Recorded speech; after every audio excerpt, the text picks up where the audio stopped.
You're watching the Battered Fans Network. Sana, Giannis is official. Welcome everybody to episode number 107 of the Battered Heat Fans podcast. I am your host, Daniel Goodon, and alongside me, I got Daniel Solana. How are you doing, sir? I got chills, and they're multiplying. Exactly. You got my drift, man. But I have chills. I mean, it's been an absolute heat day here in Miami. The Bobby Portis, the Giannis, even the little kind of excerpts that we got from the LeBron interview there with the podcast. That I haven't paid attention to at all. Man, let me tell you, I'm so hyped, and not only that, but we're clearly in training camp, man. We're in 2-a-days. We're getting ready for the season. Yeah, shout out to Florida, man. He's excited for the Kachuk brothers with the Panthers also. But oh my God, yes, we got Giannis official today. We got Portis. We heard both, and I know that we're here mainly to talk about Giannis, probably. But I think I enjoyed the Bobby Portis press conference more than I did the Giannis one. Really? Yeah. I don't know. Yeah. And maybe it's because I don't know Bobby Portis' backstory and everything as much as I do Giannis already. I don't know. I enjoyed the more I heard about Bobby Portis talk and everything, I was like, I'm gonna really like this guy. Like he's gonna be this era's UD. Like he's already him and Bam are like this, right? He already got suspended a couple months from Chicago for punching out his teammate. I forgot the guy's name back when he was with the Bulls. Yeah. Bam just, so we're gonna like Bobby Portis, man. We're gonna get into the Bobby Portis talk first. All right, I love it. I love it because I really and I agree with you on the UD comment. He's gonna be like this team's kind of heart and soul, right? I think I texted it to you earlier after I watched the presser that he's the type of guy that when he's on somebody else's team, dude, for sure, hate him. Like you want him out of the game, you want to boo him. But let me tell you, man, this guy, when he was talking, the more he was talking, I was just like, wow, like I love this guy. Like I love it. And look, he sounded like a Miami Heat player throughout the entire presser. He started it by saying, I was born to be a Heato. He said that. I was like, oh, yes. I know. And then he's about the culture. Yeah. Oh. He started talking about how he went viral when he first got drafted because people dug up some of his old tweets when he was younger. And he said FD Rose after being drafted by the Chicago Bulls. And then he goes FD Rose Heat Nation. Man, you got to love it. Bobby Portis, look, Giannis was fun also, and obviously he is the star of the show. He is the biggest reason why everybody's excited for the upcoming season. But man, I don't know. I really enjoyed Bobby Portis's press conference, man. I really did. So did I. But I mean, everything he said was just, positive after positive after positive. I mean, obviously you got to know, you got to go back it up now in the season. But I'll tell you this. There's one thing that he does not lack. It's effort. It's motor. And he plays. Exactly. Availability. Giannis mentioned it. He only missed like 10 games in 6 seasons, and it was because of, he had a death in the family or something like that. So, he shows up, and that's one of the things that we had an issue with in this last kind of iteration of the Heat with Jimmy not being available, Tyler not being available, and even other players that were part of that era, not being available. But man, you got to be excited for this new era if you're a Heat fan. Look, I already have a new nickname. I don't want to call him the Greek Freak anymore. On this show, Danny, I'm Battered Herons. I'm Battered Heat Fans, man. I'm so into the Battered fan right now. Yeah. On Battered Heat Fans, we're no longer calling him the Greek Freak. We're calling him the South Beach Spartan. The South Beach Spartan. Okay. The Spartans from Greece? Of course. I don't know. I believe you. I've seen a lot of pictures of him wearing the Spartan outfits, but you're the teacher, man. I've never did Greek mythology or anything like that. All right, so the South Beach Spartan. I can get behind the Spartan. Bobby Portis. just to put a quick bow on that, when he talked about how he bumped into Eric Spoelstra on the sideline during like a playoff game or something, and that he did it, he respected Spoelstra for not backing down, but that UD got in his face right after. Bobby Portis knows what this team's about, and it seems like he knows it. My favorite thing is that he said he's been a fan of it since forever, so he's all in. He seems like he's somebody that's all in anyway. Like you could literally put him in Utah and he'll ride or die for Utah. Like he seems like he has that personality. But the fact that he's been a Heat fan for a while and kind of just been digging the culture forever, awesome. I'm excited. Yeah, and not only that, but you start looking at the type of players that the Heat is starting to put together on this roster, right? You have Bam, an absolute workaholic. You have Giannis, who said today, like, he just wants to work. And we're going to get into that in a little bit. But the Heat needed somebody with a little bit of a personality, a little bit of a Dennis Rodman type, who can shoot. Somebody who's gonna be maybe the villain of this team, the guy who has everybody's back. Somebody who, when you go into opposing, fan bases is building, they're gonna boo him and absolutely hate him. And I mean, I love it. I love this guy. I love him for this role. And man, look, I haven't bought a jersey in a long time, but I might have to buy a 95. I mean, that's wild. What do you think about his story about why he chose 95, riding down I-95, and you just saw the signs? Like, it's just meant to be. I was like, oh, that's okay. Interesting. I mean, that's what I'm saying. This guy's like legit 305 Miami. I guarantee you, if they do a blood test on him, he has cafecito running through his veins. I mean, this guy is definitely 305 Miami, ride till I die type of player. And man, like I'm saying, I haven't been this excited for a player since Udonis Haslem joined the Heat. And you were excited for Udonis Haslem? Yeah, so during the Big Three era, the jersey I wore the most and the person who I rooted for the most was Udonis Haslem in my section. Well, I'll tell you why. In my section, we had these three firemen that sat behind us, and they would wear LeBron, Wade, and Bosch jerseys and kind of fireman helmets to every game. And so I would always wear my Haslem jersey to all the games because I was just a big UD fan. And, my brother would wear Chalmers. So they ended up giving us these helmets, and we have these fireman helmets with, like, mine has a number 40. My brother's has a number 15. So, like, dude, Haslem's my boy. Like, oh, but I thought you meant you were excited when he came in 2003. Yeah, I mean, I was excited during his whole career. I loved him. Oh, no, okay. No, okay, that's fine. During that era, I misunderstood. Kind of a bond with that.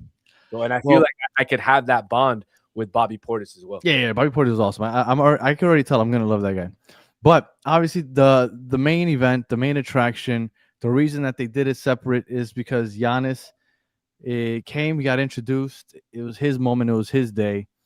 And did you hear anything that you didn't expect to hear? Like I thought it was pretty straightforward. The one thing that I'll tell you what stood out to me before you tell me what you thought. The one thing that stood out to me that I really liked was they asked him something about Spoelstra. And he says, all I want is for him to coach me hard. I'd rather have an ugly truth than a beautiful lie. So just tell me what you think. Tell me what I need to improve. And I believe him. Because some people might just say that because it sounds good. I believe him. That I loved. That I think that was my favorite thing that he said in the whole press conference. So I don't know if I'm going to get hate for this or not. And whenever I start off with something like that, something weird is coming. And you're definitely going to judge me. I know that for sure. But I did not prepare for Giannis Antetokounmpo's arrival to Miami the way that you might have, because I didn't watch any of his documentaries. I didn't do any of that stuff. And so I already knew the whole backstory and everything. Yeah, that's what I'm saying. So I'm hearing Giannis kind of talk for like the first time in a while in front of reporters, and dude, the charisma that he has, to me, like, it was ridiculous. Like you just can feel it when he walks into the room. Like, he was funny. He made everybody laugh multiple times.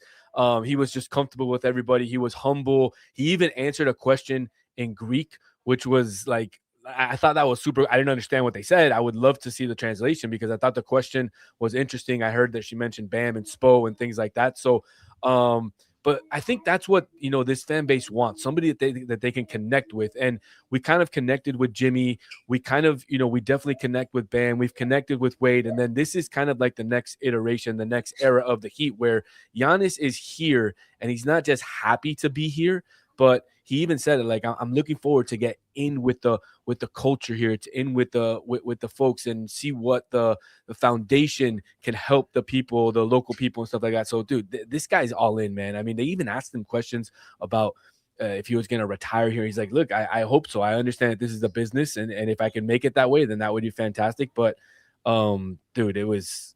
I mean, I'm telling you, I still have chills. I'm talking about it, and I still have chills. Yeah, it was really cool to finally see him there. You know what's funny? I mean, not funny, but I mean, for me, I guess, because it's a personal thing. So I've been talking to my son about Giannis for over a month now, right? We've been watching documentaries, watching highlights and stuff like that. I've been all in. So he sat down to watch this with me and my daughter also. My son is going through a tip right now, okay, with the World Cup and Messi and everything, where he's become like obsessively hateful towards Cristiano Ronaldo. I don't know why. And there's a reason why I'm telling you this. We're talking about Giannis and talking about his jerseys and stuff. Giannis comes up, and I thought I had told him. I guess I hadn't.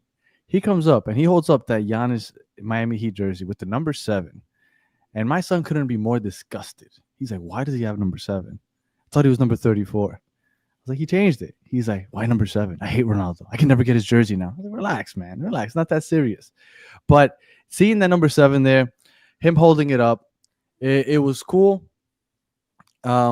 He said he already seen some kids outside with it. He said that everybody that he's been around has been really welcoming. I mean, I think Miami gets a bad rep for people saying that they're not welcoming. I like you said, for me, I guess the reason the Bobby Portis one was more entertaining is because I don't know too much about Bobby Portis. I dove in on Giannis a month ago with documentaries and the highlights and the videos. So like I know a lot of the story. So nothing really stood out to me. Like somebody asked him like, oh, so you started watching basketball around the time of the Big 3 era? Like I already knew that. Like he started watching basketball really late. He started playing basketball really late. He was trying to explain when he started watching it. And the documentary, if you want, on Amazon Prime, it has it. It's like an hour and 20 minutes. Well, that was it breaks down his history. Probably came from because they asked him about that in the press conference. Like, oh, you said you first started playing basketball or playing basketball during the Big 3 era, and he was like, no, that's not what I said. I said I started watching basketball. I played before, but when I got better at that, I seriously started watching it. Yeah. His first memory, he said, was of Kobe against the Lakers in the finals, I believe. Or sorry, Kobe in the Lakers. Kobe and the Celtics in the finals. And then, that he started watching, the Big 3, and then he got drafted. And when he got drafted, he was like, man, I got to get better. I mean, dude, you got to respect the way how he's so humble and how you said like that Spo, that he said, hey, Spo, like, tell me what Push me hard. I'd rather you be honest with me. Like, tell me a dark truth than tell me a beautiful an ugly truth. Yeah, an ugly truth over a beautiful lie. Dude, I'm literally like, I already told my wife and I told my son, like, we're going to get heroes tonight. Like the pitas and whatever. Like, we're eating Greek tonight. So yeah, man. Like, that's it. I'm all in. Like, I might even, like, if we win the ship next year, I might take the whole family to Spain or to Greece. To Greece for vacation if we win the ship next year. It's beautiful. It's beautiful out there. Never been. So no, I've never been either, but I've seen it. I'm all in with Greece. Like I remember regretfully I rushed a fraternity, and then I didn't end up doing it at the end of it. But I started learning the Greek alphabet, so I'm gonna have to start rehearsing again because, like I said, I'm all in.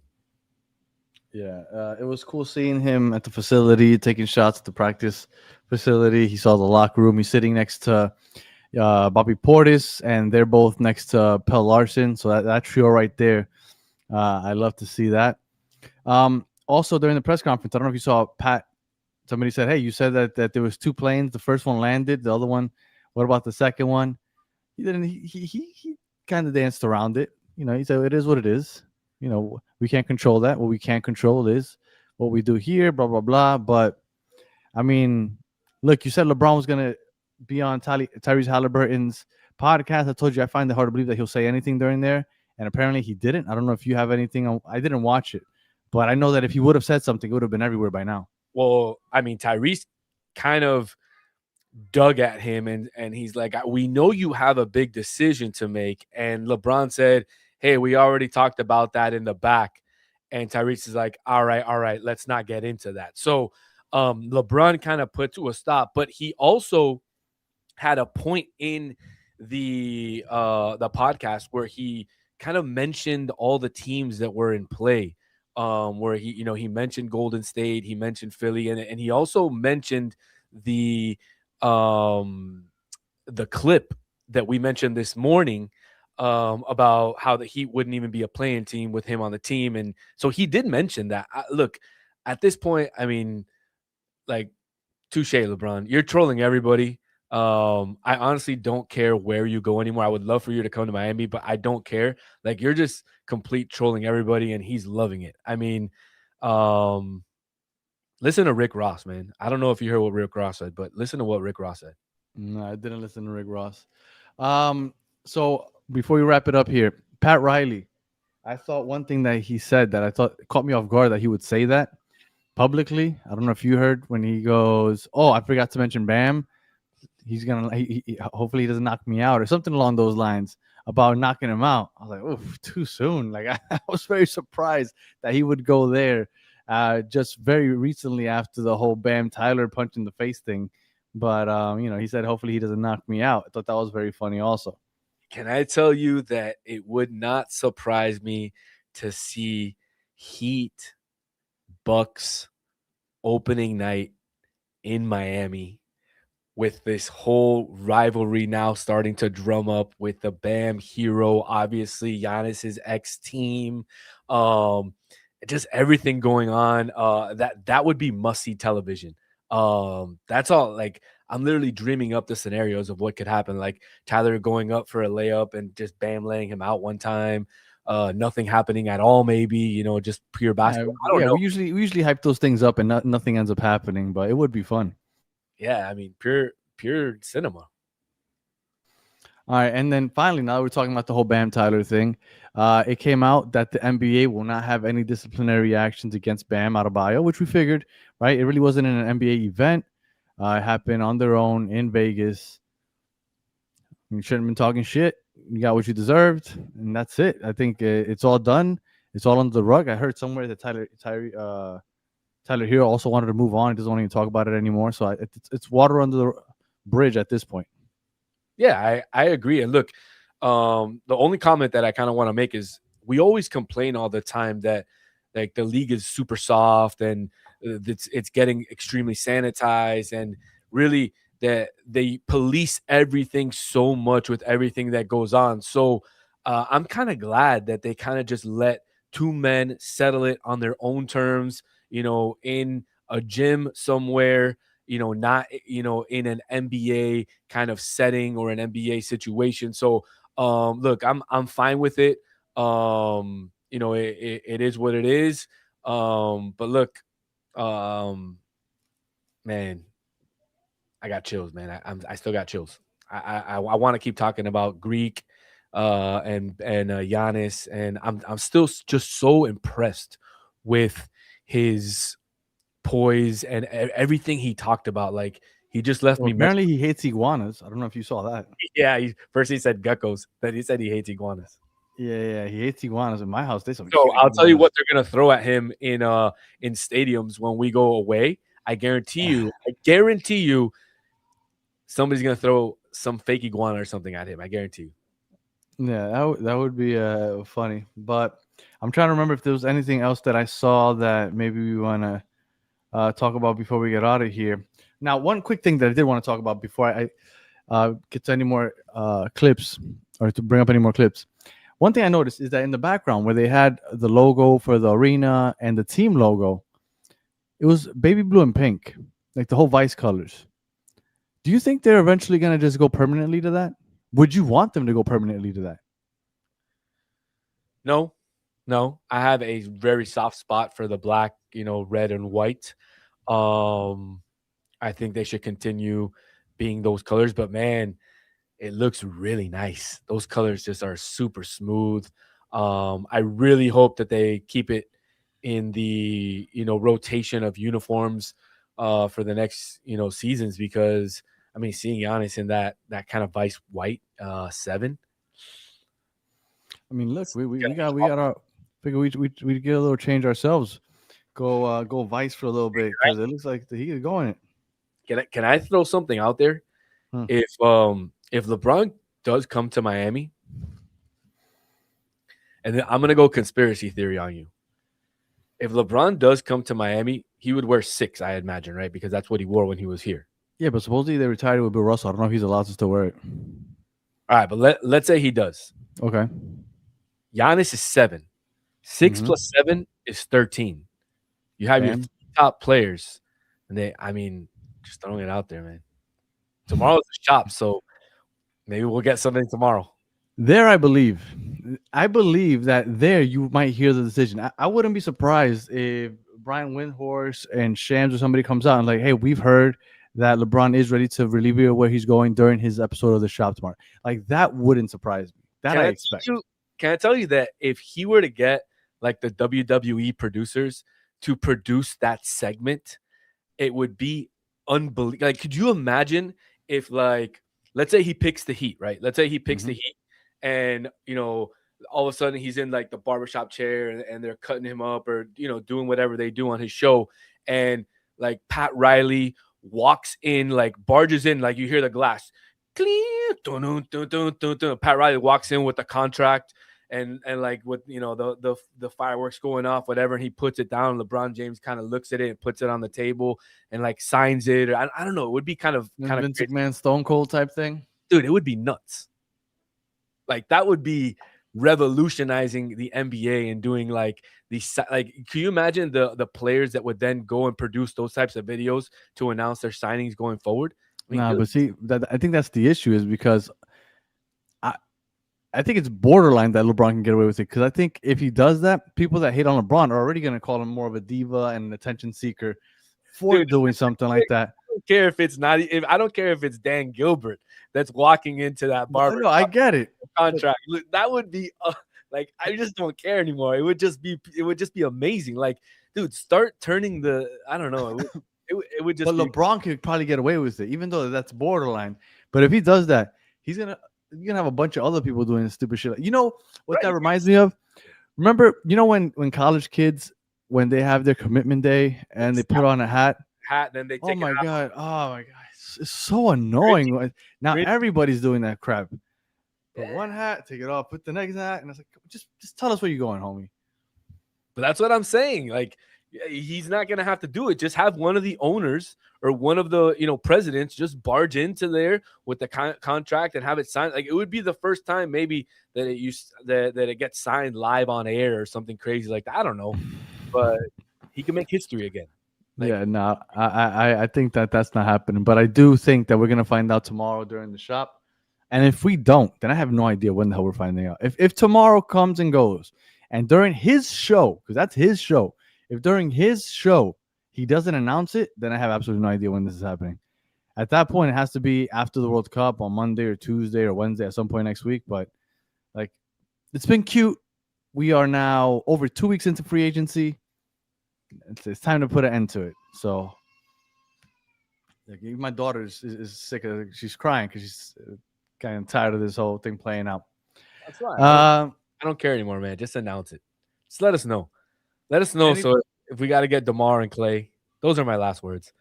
Okay, yeah. I was gonna say, any final words on the press conference? No, I think it was, like I said, I thought it was pretty straightforward. I didn't think that I heard anything out of the ordinary or anything that I didn't expect from Giannis. The only thing that he said that I really stood out to me was the whole coach me hard, tell me a beautiful, an ugly truth before an ugly lie. I like that. I do believe that he is just a workaholic, and he likes that the Heat culture is about that. Bobby Portis also, I think they're going to fit right in, and I'm excited now just to wait on LeBron and see if that second plane finally lands. Look, I do want to make one last comment. There was one reporter that mentioned Leo Messi in the press conference, and I just want to go. I mean, it's not it's not because of the World Cup. It's because Leo Messi's playing for Inter Miami, obviously. And because he kind of mentioned like, oh, you could look to Leo Messi as a person who kind of made this change going from Europe to Miami and playing in a different style of league and all that. And, you know, you can kind of take that as and he kind of just played into it. And I mean, it was fantastic. I thought it's great that in a basketball league, they're starting to bring up soccer player names. I think it only happens right now with Messi. But it would be great if other players' names started coming up. And I mean, hey, Inter Miami's a brand now, bro. Well, Giannis is part owner of Nashville. I was there for the Leagues Cup final between Nashville and Inter Miami in 2023, and Giannis was there pre-game. He was taking shots and on the pitch, Well, and yesterday. Huh? He was at the game. Yeah. No, but he was actually on the field, like kicking around the ball before the players came out. He He would go ahead and he'd run and he'd do the stupid Sue thing. And he kept doing that to get the crowd. Yeah. He's a Ronaldo guy. He's a Madrid guy. So there you go. So coexist, man. How are they gonna coexist? Man, he just went down like 2 notches in my belt. I don't know if you noticed, he's like, Messi could be one of the greatest athletes of all time. You know, Jordan, Messi, Ronaldo. I was like, oh, what the hell? Why would you even bring up Ronaldo? So there you go. He's a Ronaldo guy. I'm telling my family right now, hey, no, we're getting heroes, no Greek salad. No Greek salad. All right. If you're listening on audio, we appreciate you listening to the end. Please leave us 5 stars and a comment. If you're watching on YouTube, like and subscribe. And we'll be back, hopefully, to talk about LeBron's decision, because I feel like it has to be coming soon. So I'm hoping that's what the next episode's about. But if not, we'll be back talking about something. So until the next one, have a good one.